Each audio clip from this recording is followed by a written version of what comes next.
Rut pasal yang pertama, ayat yang pertama hingga ayat yang ke-22.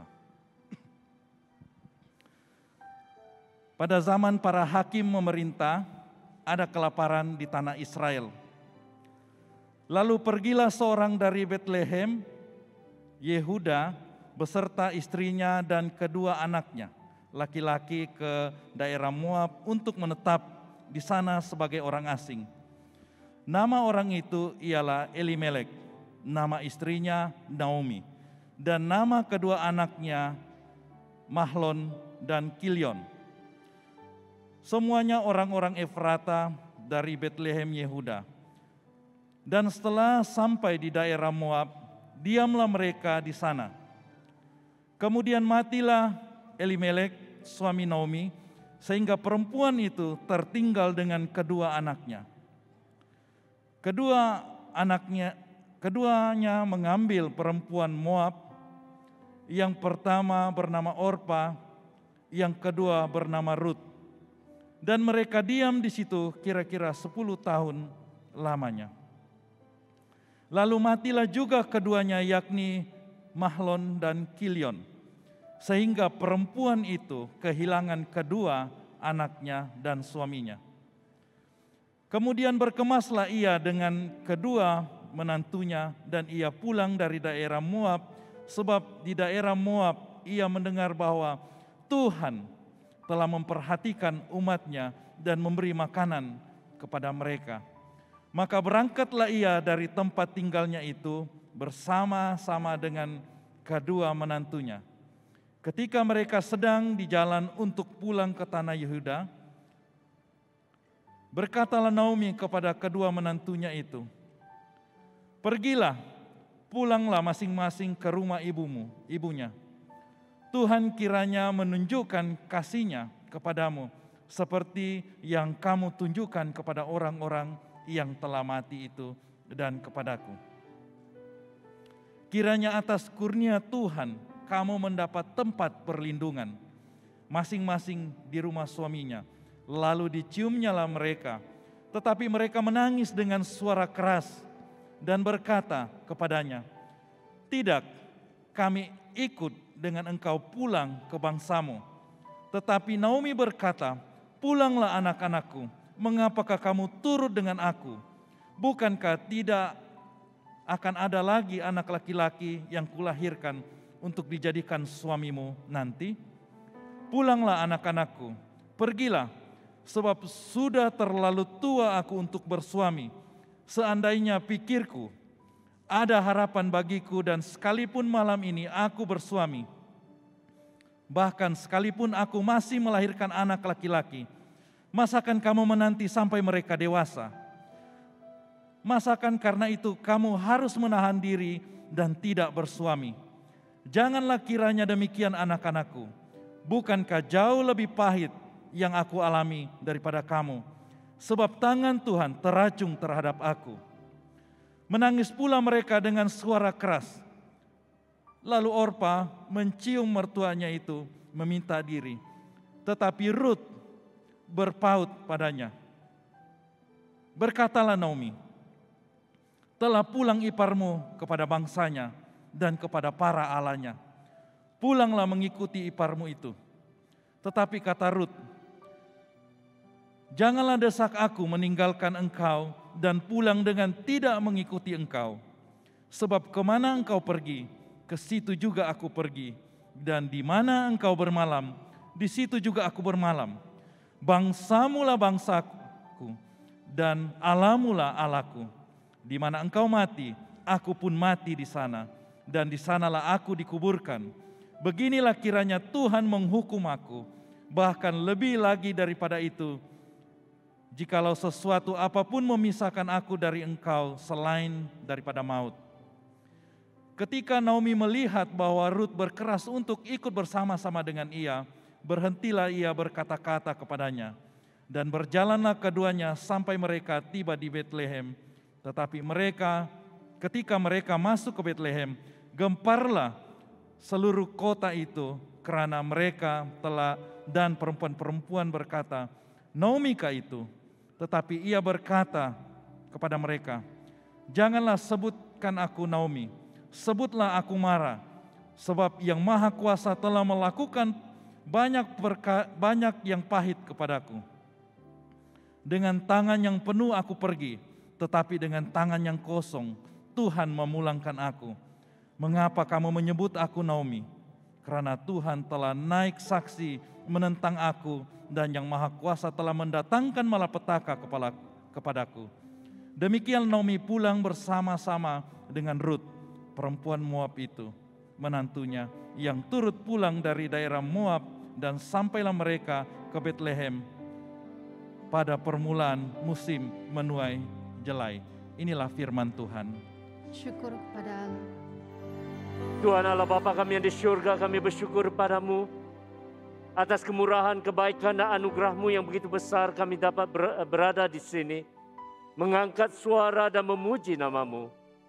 Bapa, dengan rendah hati kami meminta, melalui kuasa Roh Kudus-Mu berbicaralah kepada kami pada pagi ini.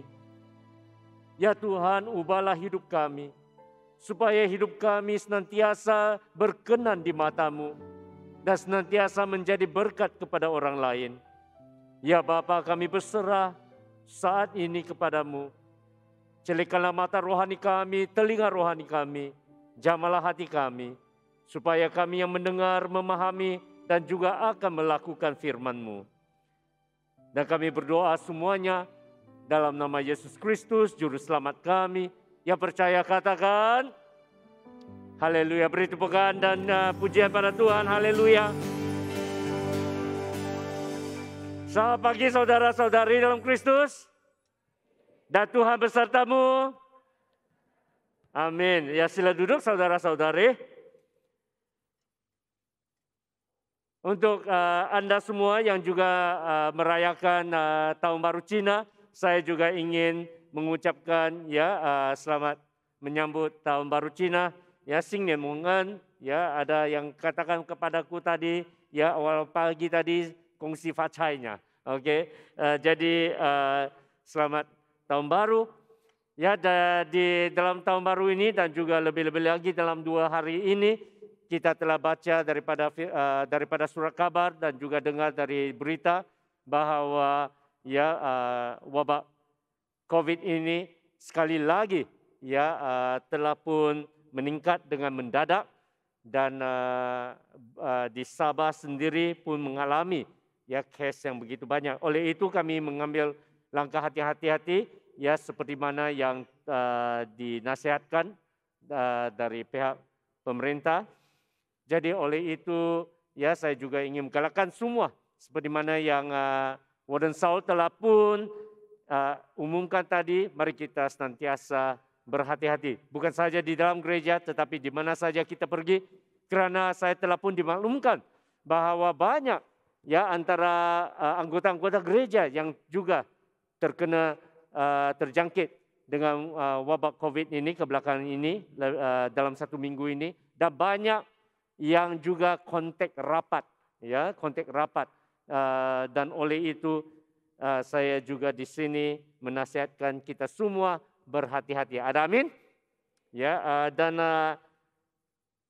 senantiasa gunakan pelitup muka, dan sebagai kami yang melayani di pentas ini juga digalakkan untuk memakai pelitup muka untuk minggu-minggu yang akan datang ini, sebab gejala ataupun varian yang merebak kebelakangan ini merebak dengan cepat dan mudah, dan oleh itu pelitup muka adalah salah satu daripada cara yang terbaik dan untuk menghalang wabak ini menjangkiti satu sama lain. Ianya dimaklumkan telah pun dilaporkan bahwa cara tercepat untuk dijangkiti adalah bila makan bersama ataupun tidak memakai pelitup muka. Itu adalah selain daripada kami yang telah pun kita semua yang telah pun divaksinasi. Saya juga menggalakkan semua untuk mengambil vaksin. Saya juga dengar ada juga yang masih degil, ya, tidak mau divaksinasi, ya, oleh karena berita-berita ataupun laporan yang mereka baca ataupun ya semua yang menakutkan, ya. Tapi secara reality, ya, divaksinasi adalah lebih baik daripada dan lebih selamat daripada tidak divaksinasi.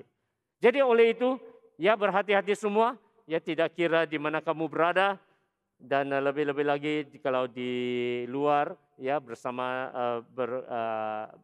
bersekutu dengan satu sama lain, mari kita juga berhati-hati. Kita ingin meneruskan tema gereja tahun ini, yaitu tahun mendorong. Mari kita kata sama-sama, tahun mendorong. Ya, di mana kita belajar untuk menjadi pendorong, tidak belajar untuk mendorong satu sama lain. Dan kita akan pelajari, ya, prinsip-prinsip untuk menjadi seorang pendorong daripada kitab Ruth di dalam 4 minggu ini. Kenapa 4 minggu? Karena di dalam kitab Ruth ada 4 pasal, 4 bab, dan setiap minggu kita akan pelajari dari satu bab. Dan kitab Ruth adalah satu kisah yang sungguh indah tentang seorang menantu perempuan yang memilih untuk menjadi pendorong, untuk menjadi berkat kepada ibu mertuanya, dan akhirnya juga menjadi berkat kepada seluruh keluarga, bahkan bangsa. Ya, dan Ruth hidup di zaman hakim-hakim, ya, di mana kita dapat kitab Hakim-hakim, ya, di mana sikap mementingkan diri, ya, di dalam era ataupun masa kitab Hakim-hakim, ya, sikap orang ramai pada masa itu adalah mementingkan diri, ketamakan, ya, kehidupan yang tidak bermoral, dan pemberontakan, ya, bersebar luas, ya, berleluasa di seluruh negara Israel. Sikap umat Tuhan pada masa itu adalah seperti dicatat, dia di dalam Hakim-hakim pasal 17 ayat yang ke-6 yang berbunyi demikian. Mari kita baca sama-sama. 1, 2, 3.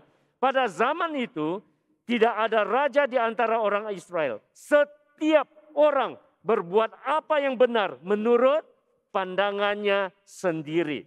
Ya, apa yang dimaksudkannya di sini adalah, ya, hal di mana sikap pada masa itu, semasa, ya, kepemimpinan hakim-hakim, adalah rakyat telah pun kehilangan kompas moral mereka untuk membezakan antara apa yang betul dan apa yang salah. Mereka hanya melakukan semuanya sesuka hati, mengikut sesuai dengan pandangan mata mereka. Mengikut, ya, hati sesuka hati mereka. Jadi tidak ada apa-apa, ya, yang memimpin, yang menuntun mereka. Seperti mana di dalam Hakim pasal yang kedua ayat 10 menyatakan, setelah seluruh angkatan itu dikumpulkan kepada nenek moyangnya, berarti bahwa, ya, angkatan Yosua, ya, di dalam kepimpinan Yosua, bangkitlah sesudah mereka itu angkatan yang lain, yang baru, yang tidak mengenal Tuhan ataupun perbuatan yang dilakukannya bagi orang Israel. Ya, mungkin Anda tertanya-tanya mengapa hakim-hakim, dan siapakah hakim-hakim ini? Setelah kepimpinan Yosua, ya, setelah Tuhan telah bangkitkan Yosua untuk memimpin seluruh Israel, dan kepimpinannya sungguh baik. Banyak orang, ya, seluruh umat Tuhan takut akan Tuhan, ikuti Tuhan pada zaman selama Yosua memimpin. Setelah dia, ya, Yosua meninggal dunia, ya, dan setelah angkatan itu, zaman itu, Tuhan masih lagi membangkitkan pemimpin-pemimpin untuk memimpin umatnya. Dan yakni ya mereka dipanggil hakim-hakim. Kenapa hakim-hakim? Sebab ya pemilihan raja belum lagi tiba. Ya, ini adalah waktu semasa Israel tiada raja-raja seperti Saul, Daud, Salomo dan sebagainya. Jadi di dalam era ataupun di dalam waktu ini, ya pemimpin-pemimpin Israel dikenali sebagai hakim-hakim. Tetapi mereka memimpin ya satu negara, ya rakyat yang tidak takut akan Tuhan, yang tidak kenal Tuhan. Yang mengikut sesuka hati mereka sesuai dengan pandangan mereka. Ya. Oleh itu seluruh kerohanian dan akhlak moral umat Tuhan, negara Israel pada masa itu jatuh. Ya. Di mana sebagaimana yang saya katakan ketamakan, ya, kehidupan tidak bermoral, semuanya berleluasa. Dan Ruth ya adalah sangat berbeza daripada kebiasaan ataupun norma-norma pada masa itu. Ruth sungguh berbeza daripada sikap kepentingan diri ya dan juga kejahatan pada masa itu. Ini menunjukkan ya bahwa Tuhan masih lagi belum putus asa terhadap dunia, terhadap umatnya. Ini menunjukkan kepada kita ya walaupun seluruh rakyat Israel pada masa itu tidak kenal Tuhan, tetapi ada lagi harapan. Masih ada yang kenal Tuhan, masih ada yang mengasihi Tuhan, masih ada yang beriman. Ya, walaupun dunia pada masa itu sangat gelap, sangat jahat, kita masih dapat melihat kesetiaan, ketaatan, kasih, komitmen, dan pengorbanan diri untuk orang lain. Ya, bukan semuanya adalah jahat. Jadi Ruth diibaratkan seperti bunga balung. Ya, kamu tahu bunga balung? Ada gambarnya. Ya, seperti bunga balung bakung, bukan balung, bakung, bunga bakung, the lily, oke, yang cantik di dalam kolam yang keruh dan gelap. Jadi Ruth ya di tengah-tengah kolam yang begitu keruh dan kotor, ya kita dapat melihat bunga bakung, the lily, yang membawa harapan, yang membawa ya yang memberikan kita ya harapan baru kepada ya di mana apabila kita melihat situasi kita ya bagaikan tidak ada harapan lagi. Jadi oleh itu apabila kita menerapi dan juga belajar daripada kitab Ruth ini, kita juga memberi ruang kepada Tuhan untuk bekerja di dalam hidup kita, untuk memakai kita sebagai pendorong, sebagai berkat kepada orang lain. Sesuai ya seperti Ruth menjadi pendorong dan berkat kepada ibu mertuanya. Jadi saudara-saudari yang dikasihi Tuhan, jadi untuk menjadi seorang pendorong dan untuk menjadi seorang berkat, kita mesti memahami beberapa perkara yang asas terlebih dahulu. Apakah ya perkara-perkara yang kita harus ya fahami ataupun ketahui terlebih dahulu? Nomor satu adalah untuk menjadi berkat bukannya senang. Kerana kita harus melalui berbagai cabaran ya sebelum kita boleh menjadi berkat. Ruth pasal pertama ayat kelima menyatakan bahwa perempuan itu ya yaitu Naomi ya kehilangan kedua anaknya dan suaminya. Ya. Jadi di sini apa yang kita lihat adalah ya krisis dan badai adalah suatu reality ya di dalam kehidupan kita. Saudara-saudari yang dikasihi Tuhan, di dalam hidup ini selagi kita hidup di dalam dunia yang fana ini ataupun dunia yang jatuh di dalam dosa ini, krisis dan badai adalah suatu realiti kehidupan. Perkara buruk akan terjadi. Maka perkara buruk juga akan terjadi kepada orang yang baik. Orang yang setia. Anda mungkin ya di dalam hidupmu, di dalam hatimu tidak mau ya menyakiti sesiapapun. Kamu mau berbaik-baik dengan semua orang. Iya.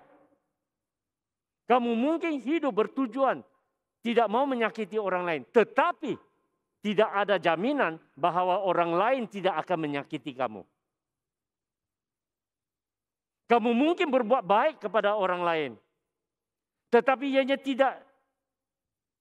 bukan satu jaminan bahwa orang lain tidak akan berbuat jahat terhadapmu. Ini adalah reality, ya, hakikat hidup di dalam dunia yang telah ya dirosakkan oleh dosa.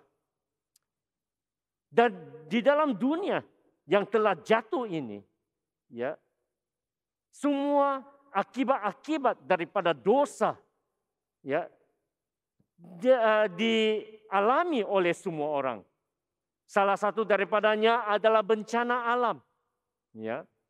Bencana alam akan terjadi. Seperti gempa bumi, seperti ya, kebakaran yang baru-baru ini. Ya. Ataupun banjir yang baru-baru ini. Ataupun wabak yang berleluasa kebelakangan ini. Ianya memberi kesan kepada semua orang. Dan semua orang, tidak kira kaya atau miskin, baik atau jahat, tua atau muda, semuanya akan menderita bersama. Semuanya akan ya mengalami kesan-kesan daripada ini. Dan kitab Rut bermula dengan pergumulan ini. Kitab Rut bermula dengan perkataan ya yang dipinjam daripada bahasa Inggris yaitu irony, ya ironi kan, biamnya ironi. Bila saya type dalam mencari istilah apakah ironi ya di dalam bahasa Inggrisnya ironi, dalam BM-nya ironi juga. Apa ini ironi? Ya, apa yang dimasukkan ironi? Ya, ironi adalah perkara ataupun situasi yang bertentangan dengan apa yang diharapkan. Kamu harapkan ianya sepatutnya begini, tetapi terjadi begini. Itu adalah ironi. Itu adalah apa yang membuat ya yang menjadikan pergumulannya.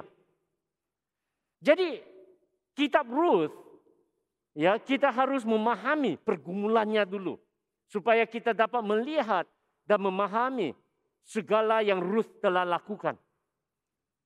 Karena untuk kita yang baca pada hari ini, kita baca begitu saja, kita tidak paham apa yang terjadi. Kita tidak paham latar belakangnya. Kita tidak paham, kita tidak dapat rasa perasaannya. Oleh itu ada pentingnya saya menjelaskan sedikit sebanyak. Kitab Rut bermula dengan ayat pertama yang menyatakan pada zaman para hakim memerintah, ada kelaparan di tanah Israel. Lalu pergilah seorang dari Bethlehem Yehuda beserta istrinya dan kedua anaknya laki-laki ke daerah Moab untuk menetap di sana sebagai orang asing. Nah, di sini bila kita baca, tidak kira apa bahasa yang kita baca Inggris, Cina atau BM-nya, ya, kita tidak dapat rasa ironinya. Apa yang dinyatakan di dalam bahasa Ibraninya adalah ini. Ianya ada satu permainan kata di sini. Ya, Bethlehem bermaksud ya kota Bethlehem di dalam Ibraninya bahasa Ibraninya Bethlehem bermaksud rumah yang dipenuhi makanan. Ataupun dalam bahasa Inggrisnya the house of bread, rumah berroti, ya, rumah roti. Dan cara penulis apabila menulis kitab Rut ini bermain dengan kata-kata ini yang bermaksud ini, yang berbunyi demikian. Ya, di mana rumah roti tiada rotinya. Sungguh mengherankan. Ini adalah ironinya. Karena kalau namanya rumah roti harus ada roti, betul tidak? Tetapi di dalam ayat pertama ini, ya, kita dapat merasakan ironinya sudah, pergumulannya. Di mana rumah roti tiada roti.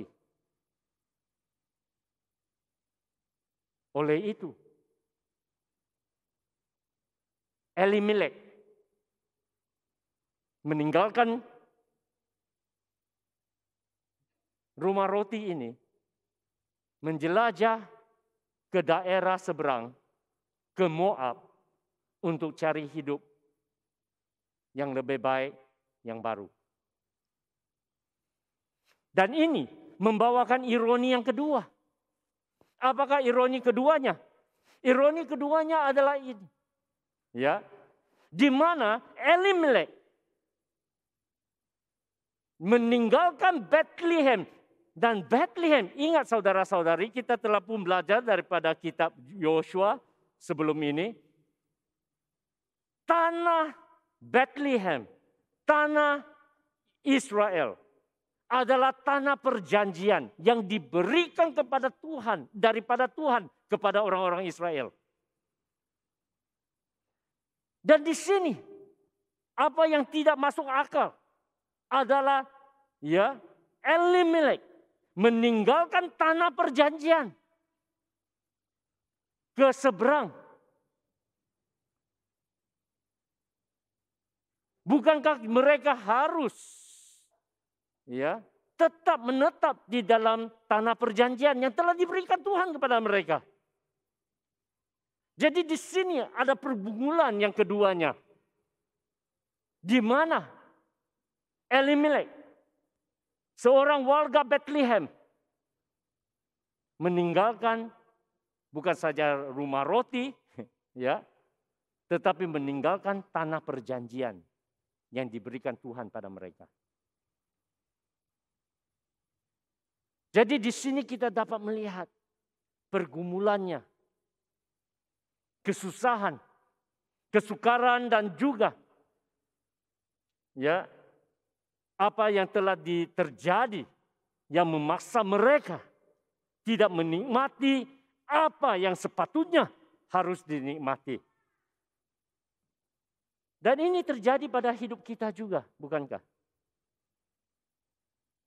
Seringkali cabaran dan juga badai memukul kita dengan cara yang tak terduga. Yang tak terduga. Jadi Elimelek membawa istri dan kedua anaknya ke negara jiran, ke Moab, ke negara asing untuk hidup dan mencari dan coba mencari masa depan yang lebih cerah. Iya, benar. Kehidupan mereka berjalan lancar untuk sementara, untuk beberapa waktu. Kemudian Elimelek meninggal dunia. Kita tidak tahu mengapa dia meninggal dunia. Tetapi keluarga itu terus menetap di Moab. Terus menetap di situ selama 10 tahun lagi. Dan kedua-dua anaknya membesar dan berkawin dengan gadis tempatan. Untuk kita membacanya mungkin tidak terasa apa-apa. Tetapi bagi orang Israel, ini adalah ironi yang seterusnya. Karena orang-orang Israel tidak harus berkawin dengan orang asing. Kita akan pelajari di minggu-minggu yang akan datang. Ya, kenapa? Ya. Sebagai kesimpulan, supaya kita tidak salah paham di sini, ya. Yang dimaksudkan di sini bukannya kawin orang asing itu salah. Halo. Ya. Bukan kawin orang asingnya itu salah. Tapi apa yang salah adalah ya bila kita kawin orang asing, ya, agama orang asing itu kita pula memupuknya. Itu adalah yang dilarang oleh Tuhan. Ya. Karena ianya terjadi kepada Raja Salomo. Hati Salomo, Raja Salomo juga ya hati dan semangat dan iman Raja Salomo ya juga menjadi tawar oleh kerana istri-istrinya daripada ya negara asing memujuk dia untuk menyembah berhala-berhala mereka. Di situ membawa murka Allah dan sebagainya. Jadi kedua anak ini ya membesar berkawin dengan gadis-gadis tempatan. Ini membawakan pergumulan yang seterusnya. Ya. Dan kita akan belajar bersama-sama. Dan kemudian itu ianya tidak berakhir di situ. Di dalam bab yang sama ya memberitahu kita bahwa satu lagi tragedi terjadi. Apa yang terjadi? Secara tiba-tiba kedua-dua anak lelaki Naomi meninggal dunia. Ya. Dan para tokoh Alkitab yang berkata bahwa ini ada kemungkinan disebabkan juga oleh wabak. Ya, satu wabak yang mengakibatkan kematian kedua-dua anak lelaki itu secara tiba-tiba. Nah, kata pepatah sudah jatuh di timpa tangga. Jadi badai demi badai berlaku di hidup Naomi. Dan apa yang terjadi sekarang, apa yang terasa sekarang ini hanyalah ya apa yang kita dapat lihat, apa yang tinggal, siapa yang tinggal ya adalah Naomi, istri Elimelek, dan kedua balu muda yaitu Orpa dan Rut.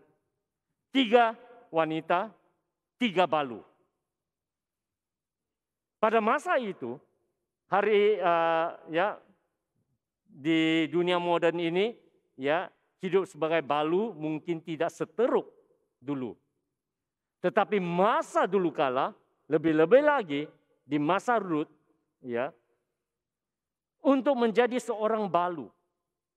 Keadaan kehidupan seorang balu sangat teruk. Ya, bukan senang. Dan kita akan lihat sebentar nanti. Jadi 3 wanita ini, 3 balu ini kehilangan semuanya. All is gone. Suami telah meninggal, ya. Dan bila suami meninggal, ya, mata pencarian nafkahnya semuanya pun hilang karena pada masa itu banyak yang berharap kepada suami untuk bekerja. Ya. Suami tiada, nafkahnya hilang, pengharapan untuk masa depan semuanya hilang. Ya. Dan juga ya tanah peninggalan juga hilang. Nah, ini adalah sangat penting. Karena di dalam buku Rut ini ada kena-mengena dengan ya tanah pusaka ataupun tanah peninggalan. Ada 2 perkara yang saya sering jelaskan di sini ya kepada gereja kami di sini yang kita harus senantiasa ingat apabila kita mempelajari mengenai kebudayaan hidup dan juga latar belakang dan sejarah Israel. Dua perkara yang sangat penting untuk orang Israel. Karena kalau tidak ada dua ini, ya bahwa artinya hidup mereka tidak ada arti, tidak ada masa depan. Apakah dua perkara yang sangat penting buat orang Israel? Yang pertama adalah ya nama keluarga. Dan yang kedua adalah tanah, ya, yang terikat dengan warisan ataupun tanah peninggalan, ya, harta peninggalan dan kehormatan mereka. Dua perkara ini sangat penting. Dan tanah senantiasa terikat dengan nama,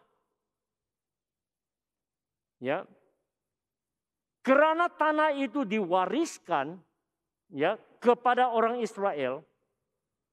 Kita telah pelajari daripada kitab Yosua. Nah, ini imbas kembali ya. Ini sangat penting. Dengar baik-baik. Kita terlepas ini, kita mungkin akan bingung ya di bab-bab yang akan datang. Di dalam kitab Yosua, setelah mereka telah pun menjelajahi seluruh tanah perjanjian. Tanah perjanjian itu dibahagikan kepada 12 suku.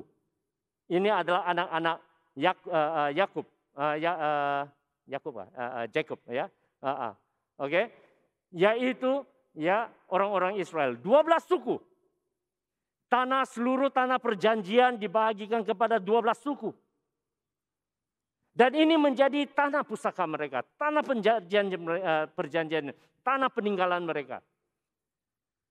Dan oleh itu nama adalah sangat penting.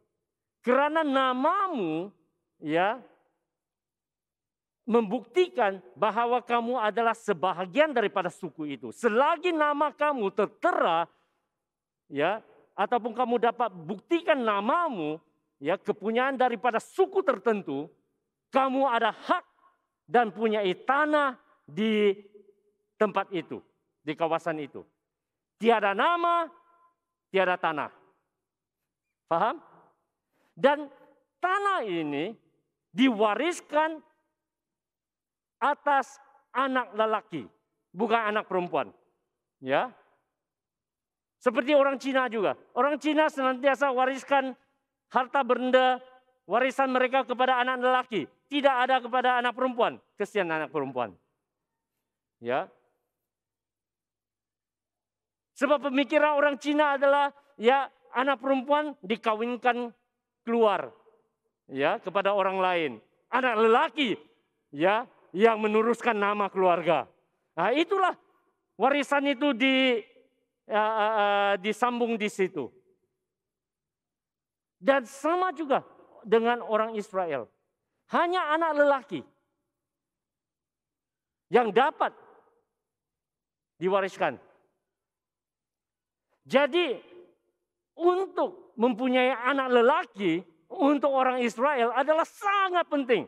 Karena tiada anak lelaki artinya berakhirlah tanah peninggalanmu.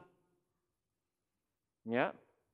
Jadi ini adalah sangat penting. Jadi oleh itu kamu akan dapat merasakan keperitan hati Naomi sebentar nanti. Ya. Bila dia telah hilang suami, hilang kedua anak lelaki, artinya tiada masa depan lagi. Semuanya akan hilang. Jadi ini adalah sangat penting. Nama, ya, sebab untuk menuntut harta tanah peninggalan, seseorang itu harus membuktikan, ya, salah silah keluarganya. Ya, saya adalah anak kepada siapa, kepada siapa, kepada siapa, kepada siapa, kepada siapa. Nah, kepada salah satu daripada anak Yakub adalah ya mungkin Efraim. Ya, sebab nama orang Israel adalah seperti nama orang Melayu. Ya. Ikut nama Bapak. Di nama Melayu ada bin kan? Bin itu berarti anak kepada. Ya. Jadi kalau saya adalah John dan Saul adalah bapak saya, hai Pak. Ya. Saya adalah John bin Saul. Orang Israel pun sama. Orang Israel bin mereka adalah Ben, B-I-N, anak kepada.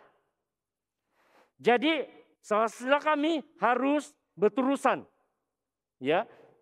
John bin Saul, Saul ya bin seterusnya dan seterusnya dan seterusnya dan seterusnya. Kalau kamu tidak dapat sambung sampai yang pertama, kamu hilang. Semua harta bendamu, ya, dan tanah peninggalan. Jadi ini adalah sangat penting. Jadi oleh itu saya mengambil masa sedikit sini untuk menjelaskan karena ini sangat penting. Ya, jadi untuk semua saudari-saudari kita, ya saya katakan tadi bahwa tanah peninggalan adalah untuk lelaki. Ya, mungkin kamu terasa bahwa Tuhan ya tidak ambil peduli akan perempuan, tidak sebenarnya. Ya, Alkitab menunjukkan bahwa Tuhan menghormati para perempuan sama seperti para lelaki.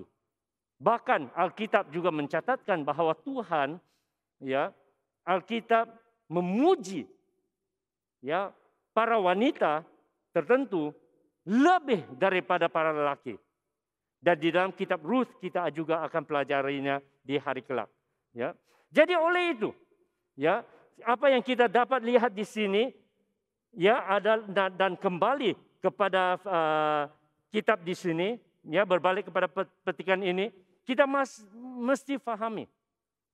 Realitinya adalah, ya, untuk menjadi berkat bukanlah secara otomatis, bukanlah secara semula jadi, tidak. Karena setiap antara Anda dan saya akan mengalami cabarannya, akan mengalami tantangannya. Jadi ini membawa saya kepada perkara yang kedua, yaitu untuk menjadi berkat, untuk menjadi seorang pendorong, ya, kita harus memilih untuk menjadi seorang pendorong. Ianya tidak otomatis, ya. Jadi memilih untuk menjadi berkat adalah ini.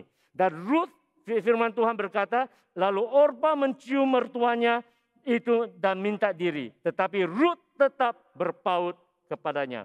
Apa yang saya katakan di sini, saudara-saudari, ya, selepas kematian kedua-dua anak lelakinya, Naomi merasakan bahwa dia sudah sampai ke penghujung harapan dan hidup. Dia memutuskan untuk kembali kepada tanah airnya. Jikalau kamu baca ayat yang ke-6, ya, di sini permainan katanya adalah ini. Ya, tadi kita telah pun lihat bahwa Betlehem, rumah roti ataupun rumah yang penuh makanan, tiada makanan. Dan ayat ke-6 bermula dengan kata-kata ini. Bahwa Naomi terdengar dari kota Moab, terdengar bahwa Betlehem, Tuhan telah pun memberi makanan kepada orang-orang di Betlehem. Ya, artinya di sini permainan katanya adalah bahwa Tuhan kini memenuhi rumah roti dengan roti lagi. Ada mulai permulaan baru. Jadi oleh kerana Naomi terasa bahwa tidak ada masa depan, dia balik kampung lah. Ya, banyak juga yang terasa, kadang-kadang terasa di sini. Ya, setelah kamu selesai di sini, tiada sudah apa-apa, balik kampung lah. Ya, balik kampung. Dan dia tidak mau, ya. Ini adalah sesuatu sedikit sebanyak mengenai kebaikan Naomi. Naomi, ya, bila dia mau balik kampung, dia tidak mau dan dia tidak sanggup mengikat menantunya dengan kesengsaraannya. Ya. Dia memutuskan untuk melepaskan mereka. Ya, untuk kembali kepada rumah ibu mereka masing-masing, memulakan hidup yang baru, berkawin semula dan sebagainya. Dia sebenarnya mempunyai hak untuk memaksa kedua menantunya untuk kembali ke Israel untuk menjaga dia. Tetapi dia tidak lakukan demikian. Ini menunjukkan apa? Bahwa Naomi juga adalah seorang ibu mertua yang baik. Ada amin? Oke. Marilah kita belajar juga untuk menjadi seorang ibu mertua yang baik. Jadi oleh itu tidak heranlah kedua anak menantunya tidak sanggup berpisah dengan dia. Itu adalah satu kesaksian yang baik. Ya, tetapi setelah dipujuk, ya, menantu yang tua, yang sulung itu, Orpa, ya, mengalah. Dia memilih untuk pulang kepada rumah ibunya. Tetapi Ruth tidak mau meninggalkan ibu mertuanya. Apa yang kita lihat saudara-saudari adalah ini. Di dalam petikan ini kita dapat belajar beberapa prinsip mengenai cara reaksi ataupun tindak balas yang berbeza apabila seseorang mengalami kesusahan. Saudara-saudari dalam Kristus, kesusahan, penderitaan mengubah hidup seseorang. Dengar. Oke. Difficulties changes a person. Kesusahan di dalam hidup akan mengubah seseorang. Tapi kita akan lihat juga bahwa ketiga wanita ini, ketiga balu ini, mereka juga dipukul dengan badai yang sama. Tetapi tindak balas mereka, cara mereka memilih, keputusan mereka berbeza antara satu sama yang lain. Dan kita dapat belajar sedikit sebanyak daripada mereka. Yang pertama, adalah ini. Yang pertama adalah Orpa, memilih untuk kembali kepada cara lamanya dalam ayat 14. Orpa mencium mertuanya dan minta diri.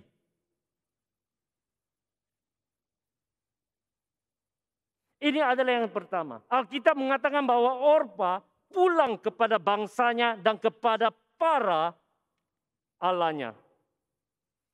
Itu adalah reaksi yang pertama. Kembali kepada corak hidup lama kita.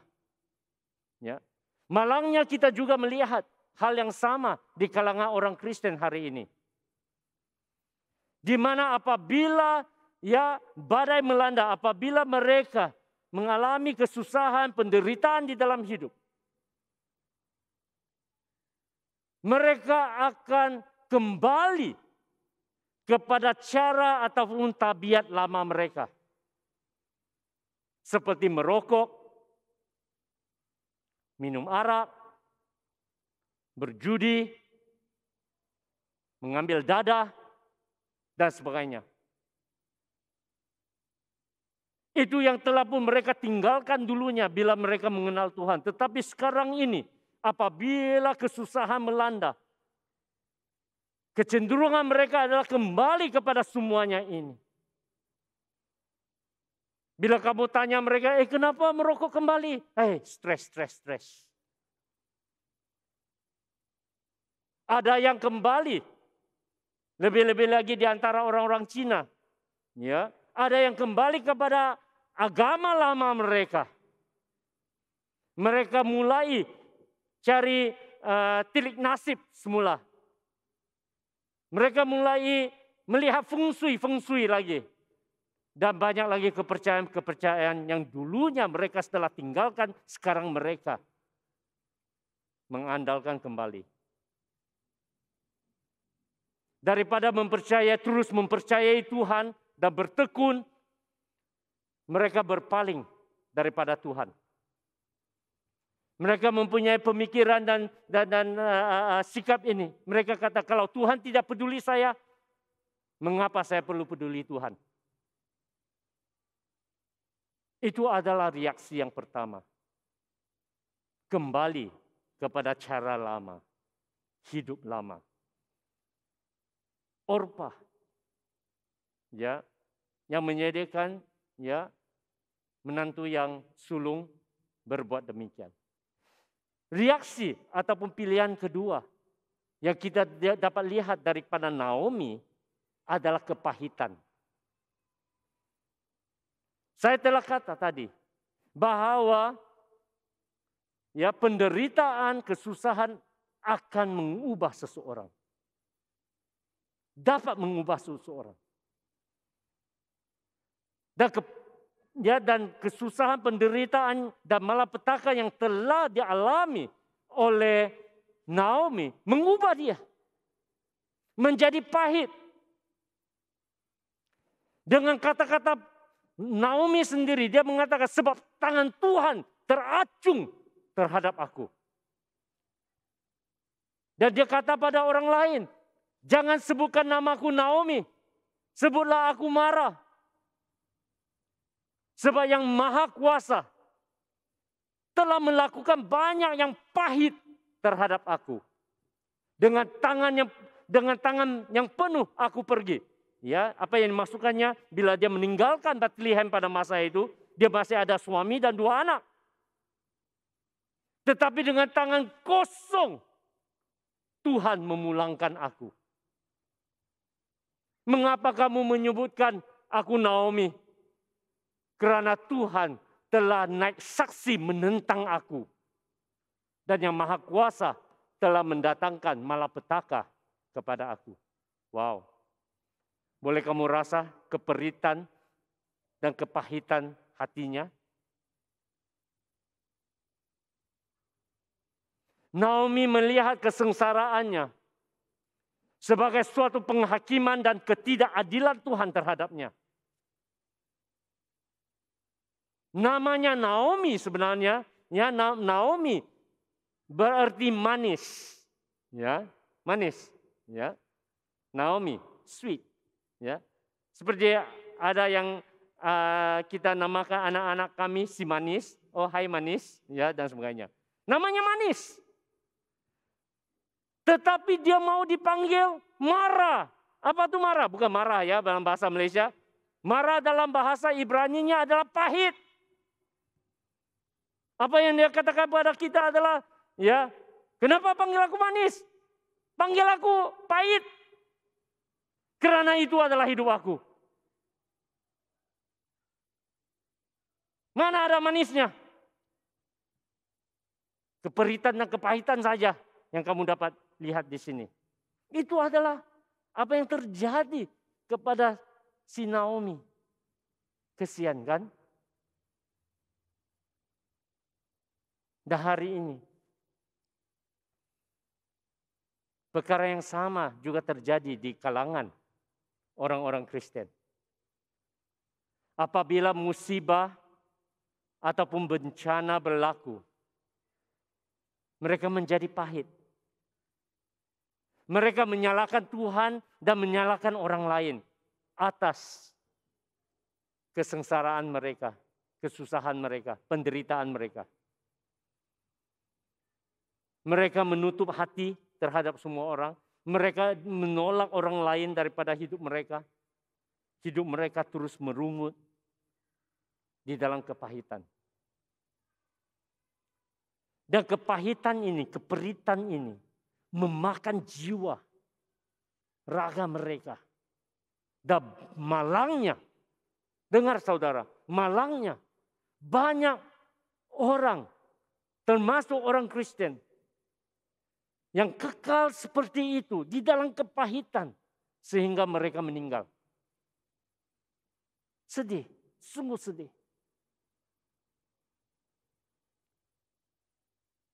Saudara-saudari yang dikasihi Tuhan, janganlah kita jatuh ke dalam perangkap kepahitan.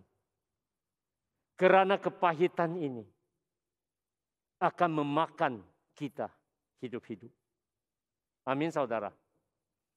Tidak kira apa sahaja yang terjadi pada hidupmu.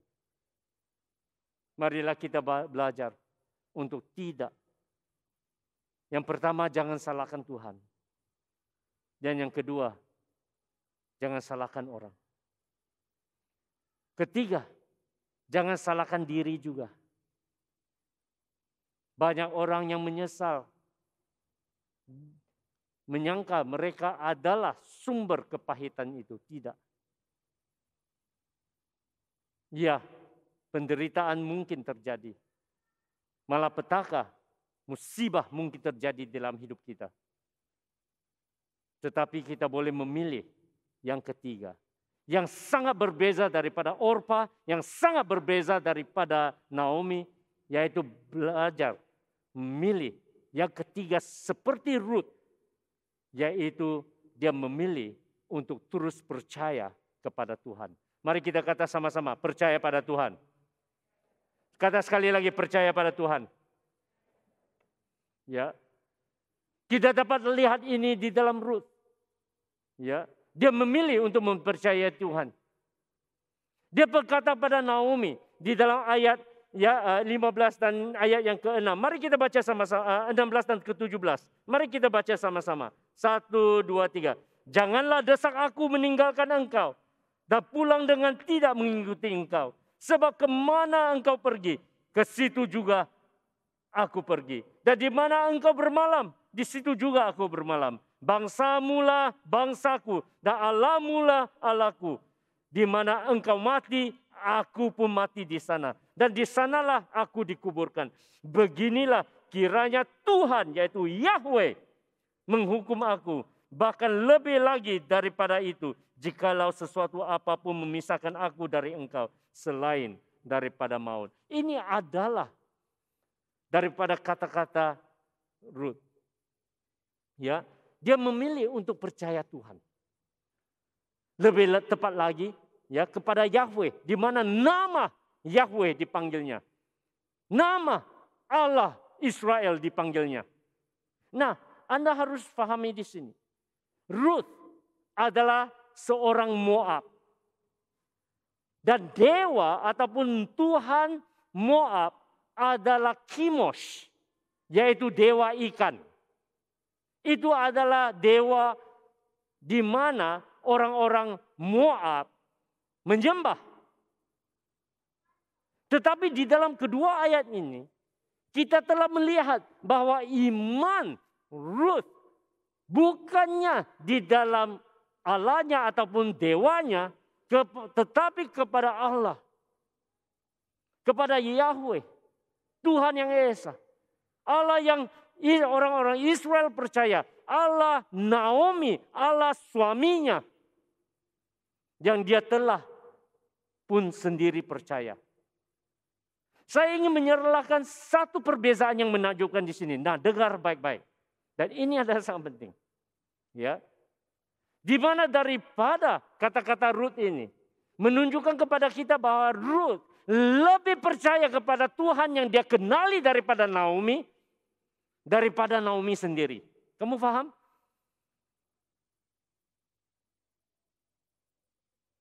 Ruth, seorang asing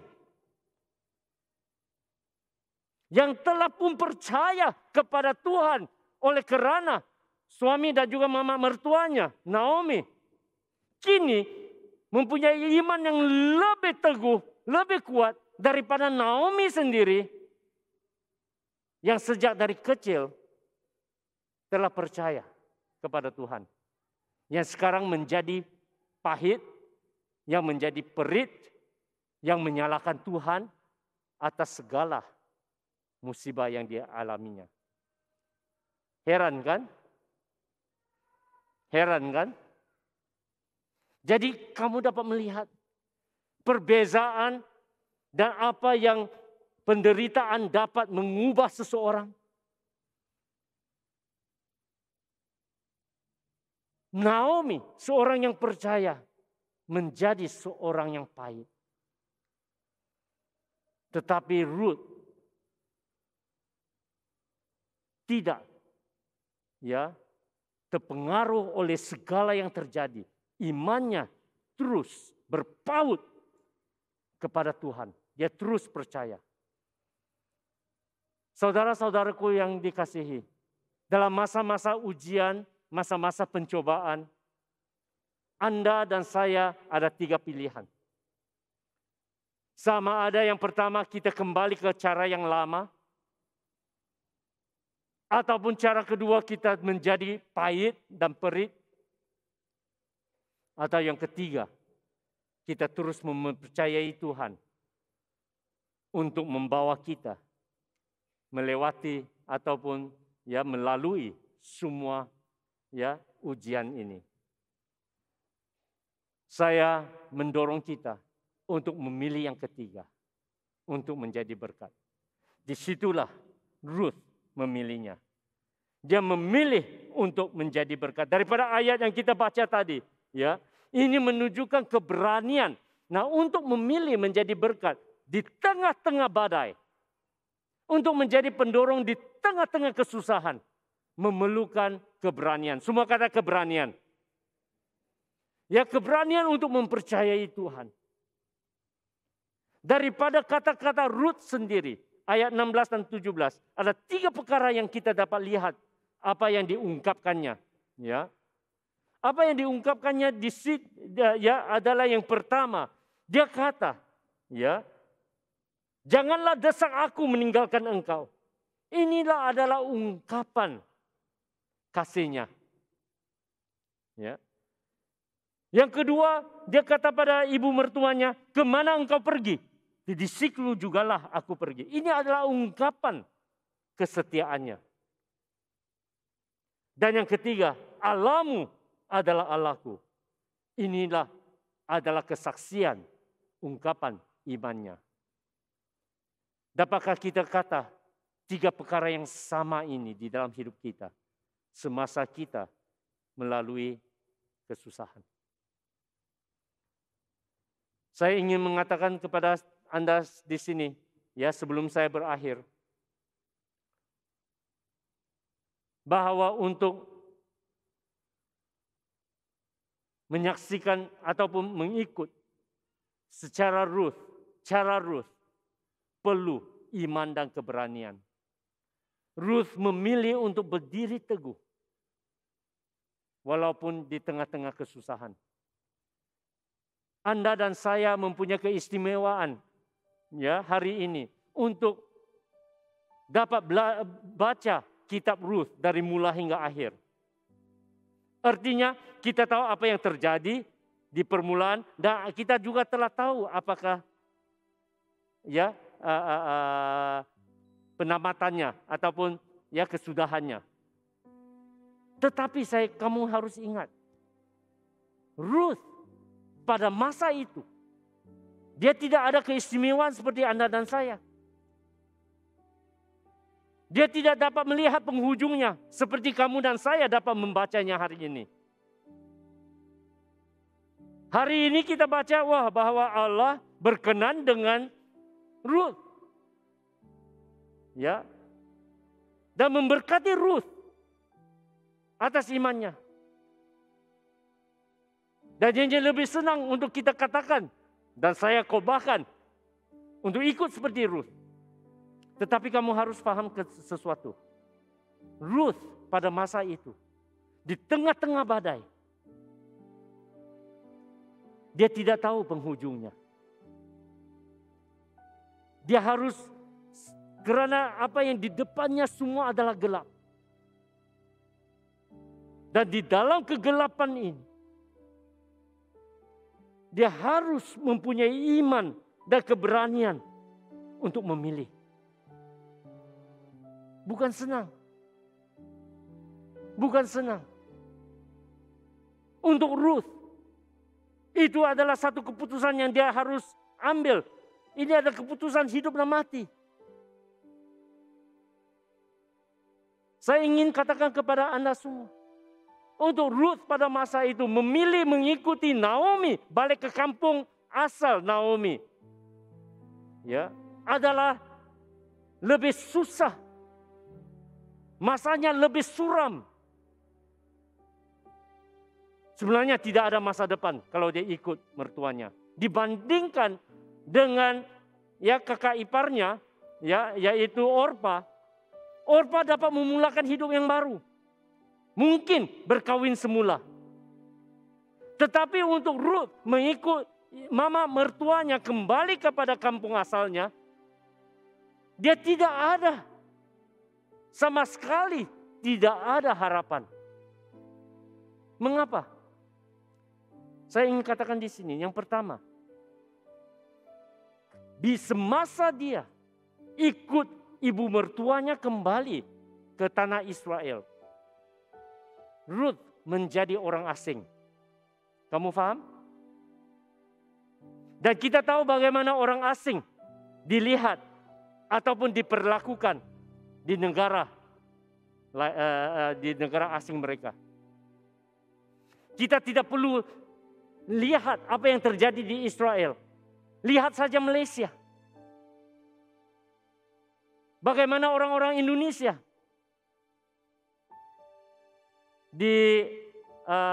dilayani. Bagaimana orang-orang Filipino dilayani. Kita tidak perlu pergi jauh. Lihat saja negara kita. Bagaimana orang asing dilayani. Dan Ruth, bila dia kembali ke Israel, tanah kampung mertuanya, dia adalah orang asing di tanah asing. Yang kedua, Ruth adalah seorang balu. Sebagaimana yang saya katakan tadi, hidup sebagai seorang balu pada masa itu sungguh susah. Karena mereka tidak berdaya. Tiada siapa-siapa yang dapat melindungi mereka. Mereka terdedah kepada semua ejekan. Dan juga diganggu oleh orang lain. Dan kita akan lihat minggu depan sedikit sebanyaknya. Sebenarnya untuk pulang ke kampung halamannya sendiri di Moab lebih senang daripada mengikut mertuanya. Yang ketiga, Ruth untuk mengikut mertuanya kembali ke Israel bermaksud semua masa depannya menjadi nol, menjadi sifar. Tidak ada masa depan. Orpa boleh kawin semula, tetapi pada Ruth prospek untuk berkawin semula di Israel hampir adalah mustahil. Tetapi, dengar, saya akhiri dengan ini. Tetapi Ruth masih memilih dengan iman, dengan keberanian, dia memilih untuk menjadi berkat kepada ibu mertuanya. Dia memilih untuk bersama ibu mertuanya. Ini adalah kesetiaan. Ini adalah kasih. Cukup untuk hari ini. Kita belajar mengambil langkah pertama. Yaitu memilih menjadi berkat. Walaupun di saat-saat yang paling sukar. Saudara-saudari yang dikasihi Tuhan. Seringkali kita memikirkan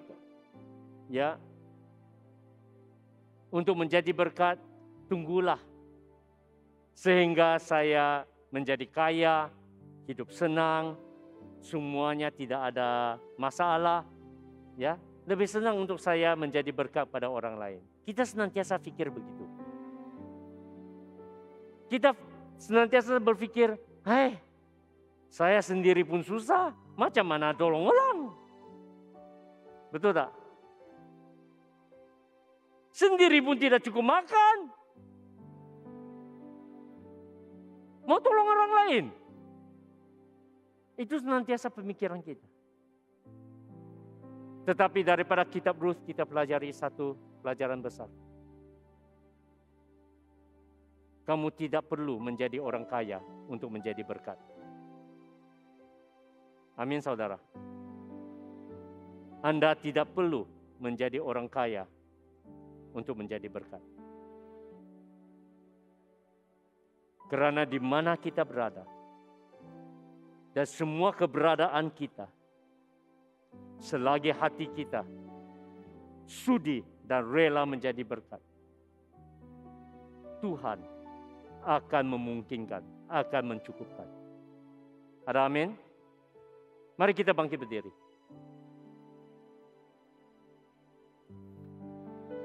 Mari kita datang kepada Tuhan. Dalam siri menjadi berkat ini. Dalam siri menjadi pendorong. Kita pelajari.